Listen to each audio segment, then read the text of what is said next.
This month we're coming to you from Chelsea on a street with a couple rental buildings to talk about the FAIR Act that just came into place, which was implemented June 11th of this month. Yeah, there seems to be some confusion about what the law actually means. Really, New York has always been in its own little bubble in terms of how things work, and the rental market was definitely that way.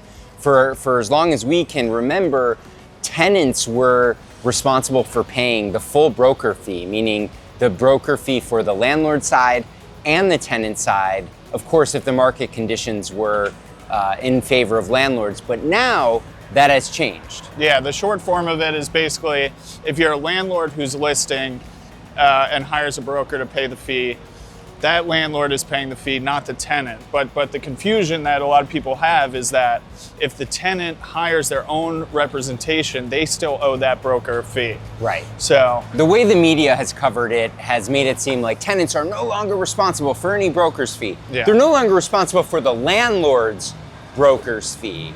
And that may be good, it may be bad. We're in a wait and see pattern where landlords may end up raising their rents to cover the fee that they now have to pay a broker.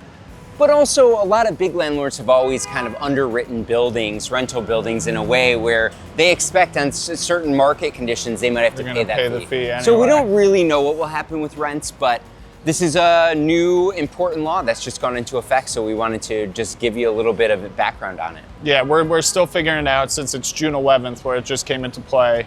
Some things that might happen, it might increase rents, which we've already seen. Landlords are trying to bake in the broker fee into their annual net rental.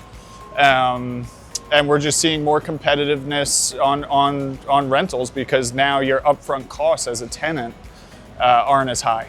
Right. So we'll see what happens in the long run, but it'll be an interesting summer to watch and see what happens with the rental market. Thanks so much for joining us. Thanks, guys.